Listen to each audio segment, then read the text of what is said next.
코로나19 방역 지침이 대부분 해제되면서 야외 활동이 늘어나고 있습니다. 오늘은 자전거와 같은 생태 교통수단에 대해 알아보겠습니다. 대구 지속가능발전협의회 오용석 사무처장님 나오셨습니다. 사무처장님 안녕하세요. 네, 안녕하십니까. 네, 먼저 생태 교통수단이라 하면 구체적으로 어떤 것을 말하는 겁니까? 네, 생태교통은 보행, 자전거, 대중교통, 공유교통, 그리고 개인형 이동장치와 같이 작고 가볍고 또 에너지 소비가 적은 친환경적인 교통수단을 이야기를 합니다.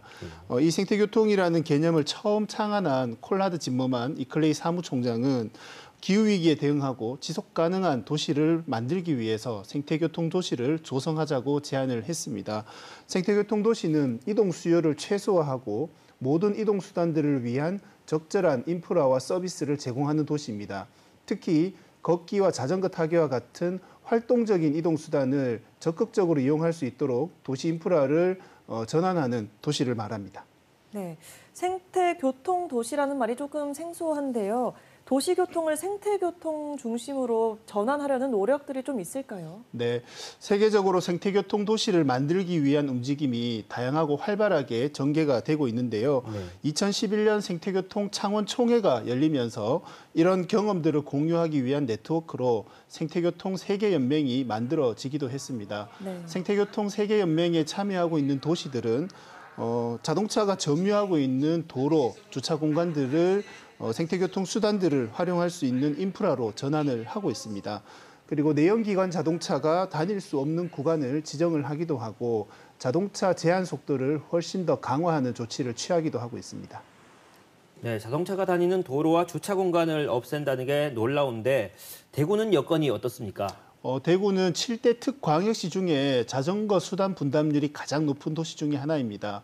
자전거 도로 연장도 1000km가 넘어서 가장 긴 편에 속하고 있고요. 네. 하지만 자전거 전용 도로는 약 10% 수준에 불과하고 대부분은 자전거 보행자 겸용 도로입니다. 자전거 보행자 겸용 도로는 울퉁불퉁하기도 하고 자주 끊어지기도 하고 해서 자전거를 이용하기가 쉽지 않은 공간인데요. 도로교통법상 자전거는 차로 분류가 되어 있기 때문에 도로를 이용하도록 되어 있지만 자전거 도로가 있는 곳에서는 자전거 도로를 이용을 해야 합니다. 하지만 이 보행자 자전거 도로는 실제로 자전거를 이용하기가 쉽지 않은 구간이기 때문에 자전거 이용을 활성화하는 데 오히려 애물단지 역할을 하고 있다고 볼 수 있습니다. 네, 방금 애물단지라고 하셨는데 사실 지금도 자전거를 이용하시는 분들은 참 많잖아요. 네. 이런 분들은 어떻게 해야 하는 건가요? 저는 개인적으로 현재 자전거 통행을 규정하는 법률이 상당히 합리적이지 않다라고 생각을 하고 있는데요. 원칙은 자전거 도로가 있는 곳에서는 자전거 도로로 통행을 하도록 되어 있거든요.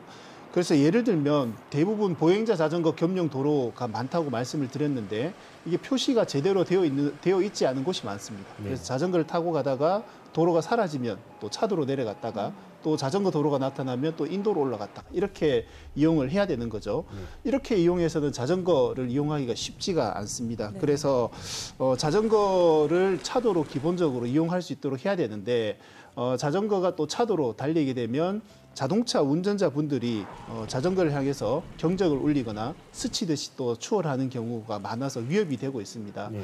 그래서 자전거의 도로 주행은 법적으로 보장이 되어 있고 추월 시에도 적정한 거리를 유지하도록 되어 있습니다. 자동차 운전자분들이 이 부분을 잘 기억하시고 교통약자들을 배려하는 운전 습관들을 잘 정착하시면 좋을 것 같습니다. 네, 최근에 전기 자전거와 전동 킥보드도 늘어나고 있는데 이런 교통수단들도 자전거 도로를 이용해야 하는 겁니까? 조금씩 다른데요. 전기 자전거는 종류가 크게 두 가지가 있습니다. 하나는 오토바이처럼 이렇게 버튼을 누르거나 당기면은 달려가는 이제 스로틀 방식의 전기 자전거는 자전거 도로를 이용할 수가 없습니다. 네. 반면에 자전거 페달을 밟을 때 뒤에서 누군가 밀어주는 것처럼 도와주는 파스 방식의 자전거는 전기 자전거는 자전거 도로를 이용할 수 있도록 되어 있고요. 전동 킥보드도 최근에 많이 이용을 하시는데요. 지난해 5월 개정된 도로교통법에 따라서 전동 킥보드는 원동기 장치로 분류가 되었습니다. 그래서 면허도 있어야 되고 차도를 달리는 게 기본입니다.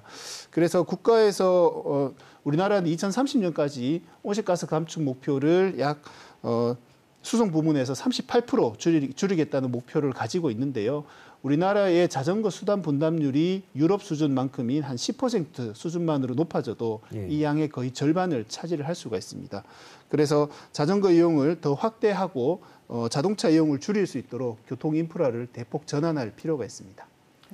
네, 지구 환경을 보호할 수 있는 생태 교통 수단에 대해서 알아봤습니다. 오영석 사무처장님 오늘 말씀 고맙습니다. 네, 고맙습니다.